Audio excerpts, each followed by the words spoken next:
I'm literally chilling. And I'm watching this one freaking this TV show called Chippendales, right?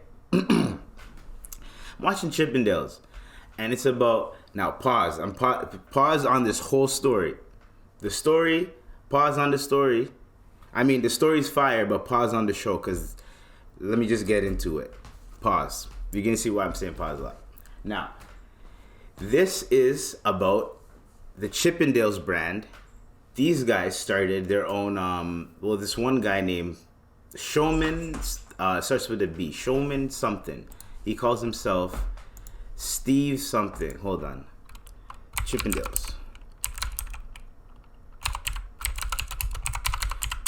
It's Steve, Showman Banerjee, and this guy named Nick. They started this thing called Chippendales. Chippendales is basically a strip club for men. Crazy. I know.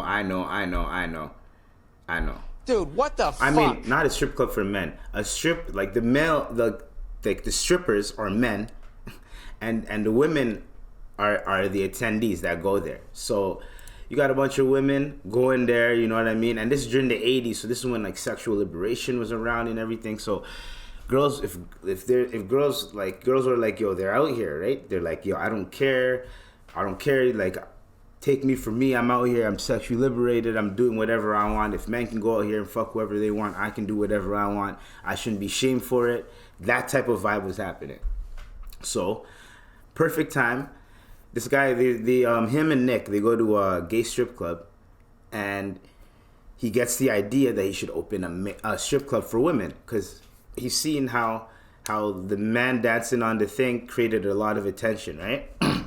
So he starts his own strip club, women's strip club, and then he has the first choreographer.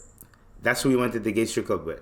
He realizes the first choreographer gets like 5%. First it was 25%, but then Steve realized, he calls himself Steve because he doesn't want to be called by his immigrant name.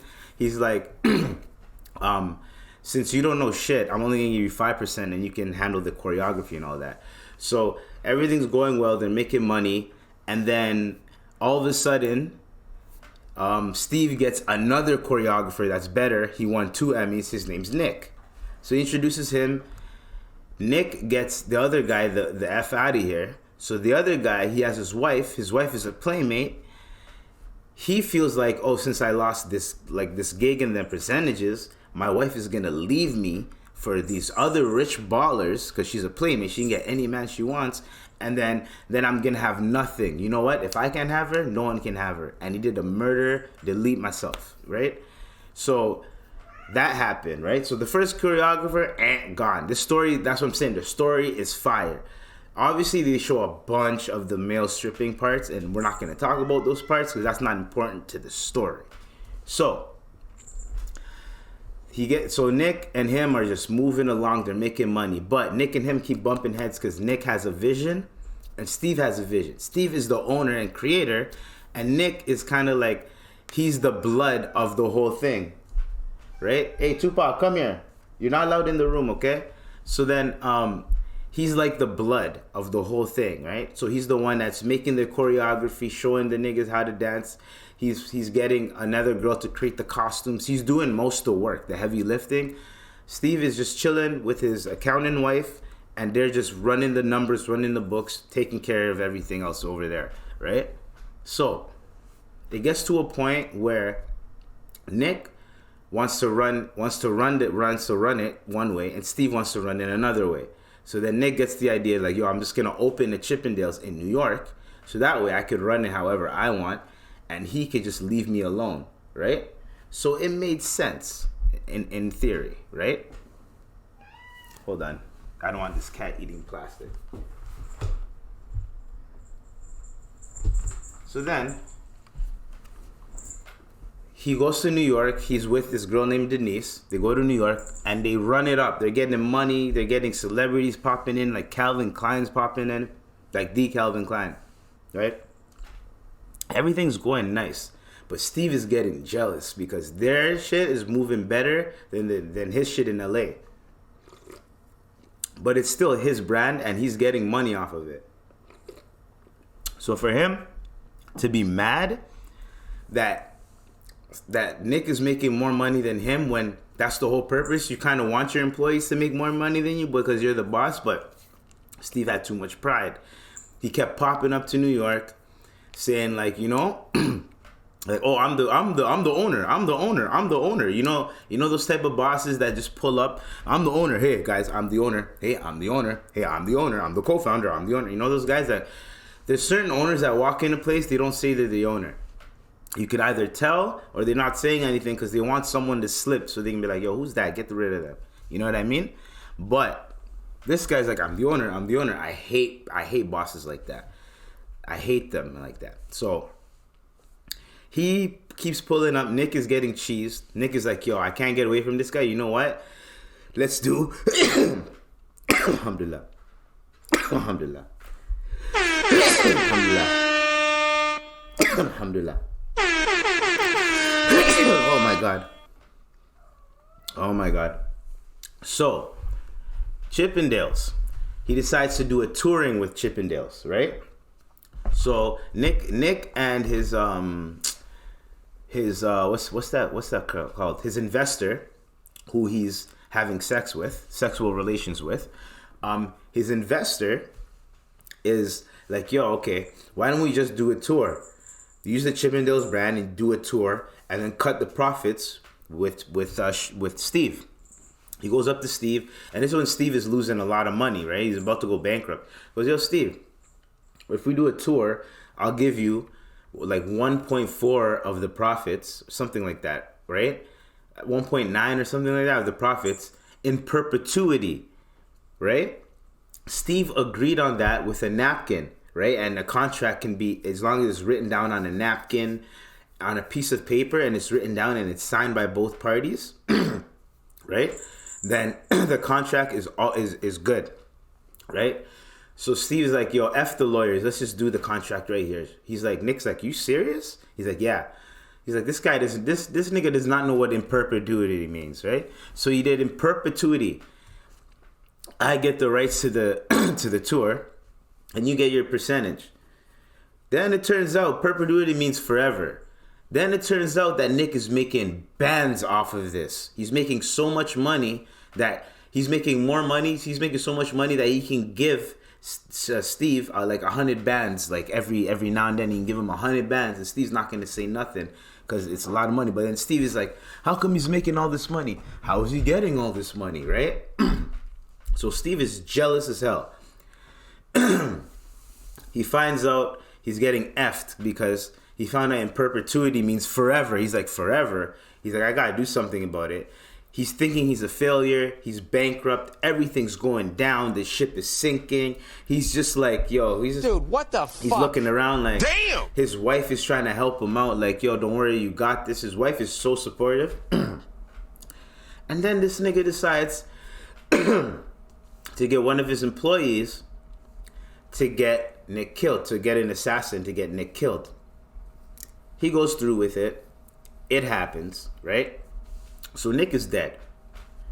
So now the FBI questions Steve. They're like, yo, what happened? How come Nick is dead? And he's like, how come the FBI is involved? He's like, because it's interstates.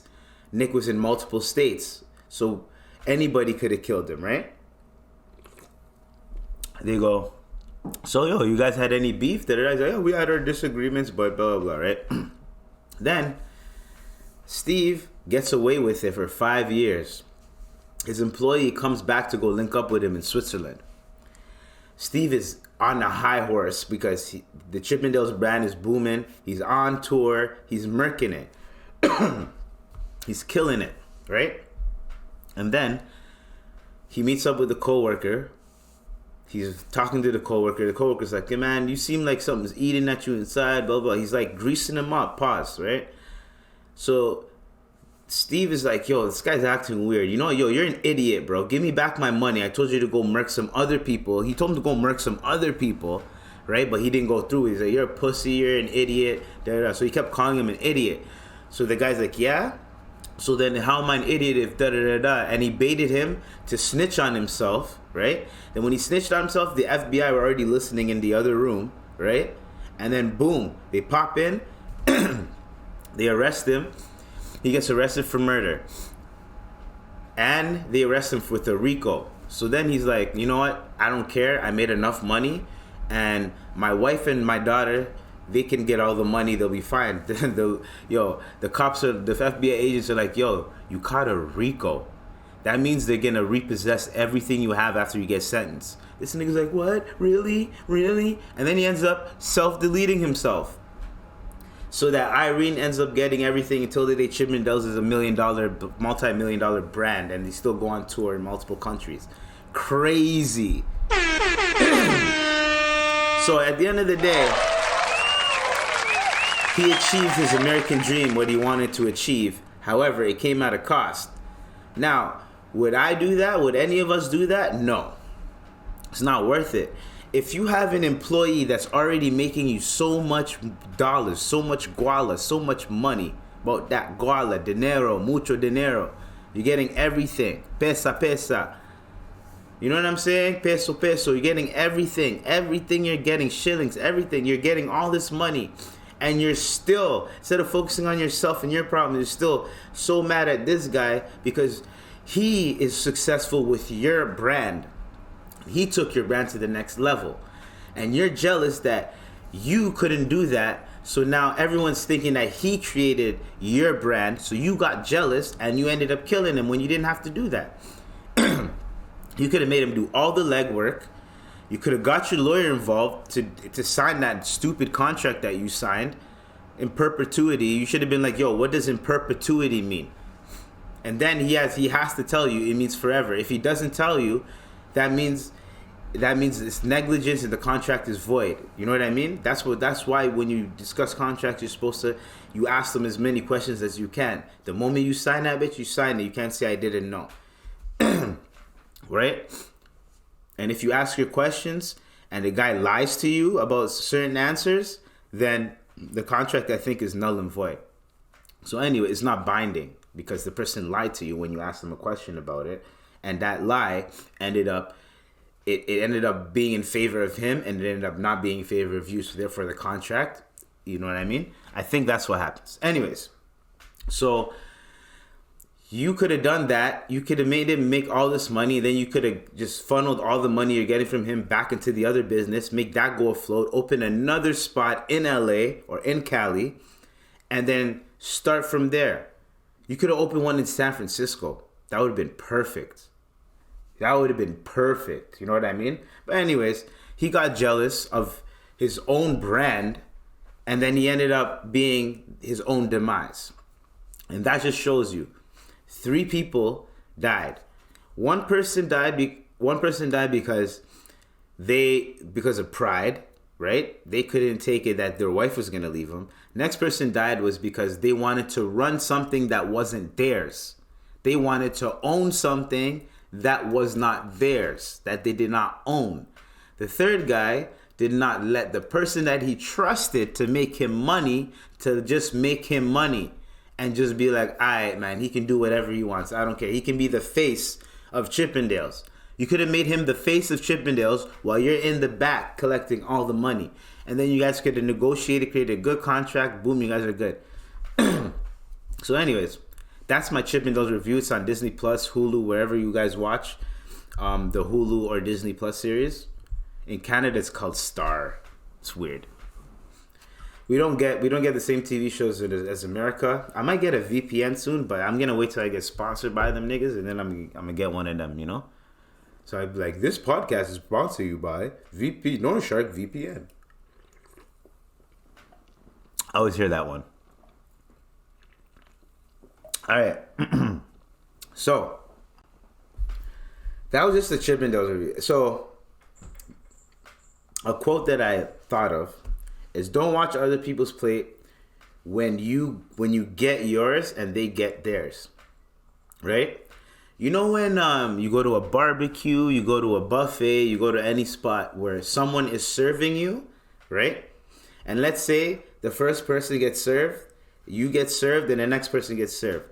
If you just look at your plate and focus on what you have, you're gonna be satisfied with what you have, and you're gonna work on that. You're gonna work on what you have, right? If you look at other people's plates, you're gonna end up being miserable. You wanna know why you're gonna end up being miserable? It's because you might think that person has more. Why do they have more? Or that person has less. Why do they have less? Why does that person have just as much as I do? You know what I mean? Am I not special? Or everyone should have just as much. How come he has more, but we have the same? And you know what I mean? Instead of complicating things, just focus on what you have, right? And then when you're finished, then you can look at what everyone else has left on their plate. You know what I mean? And then you can help people if you want. If my plate is good to go, I'm done. I finished everything I have. I already worked on what I had. I could look at other people's plate and be like, hey, you gonna finish that? Hey, you need help with that? Hey, what's up? You know what I mean? That is basically that's what I got off of this series, is that Steve kept looking at Nick's plate when he should have just focused on what he had. Same thing with the first guy. He should have focused on what he had, his wife, instead of focusing on the other people trying to infiltrate, right? And Nick should have focused on branching on his own, doing his own thing, instead of focusing on Steve and what he's doing to him. But Steve was basically kept looking at Nick's plate and he kept grabbing food off of Nick's plate. And Nick kept strategically, right, getting more food on his plate. And Steve's like, how come he's getting more food? I bought the food. Give me that food. You know what I mean? And then it got to a point where Steve's like, you know what? How about I just take your plate and I kill you? Right? So that's what we got off of that. And then another thing I wanted to go in on.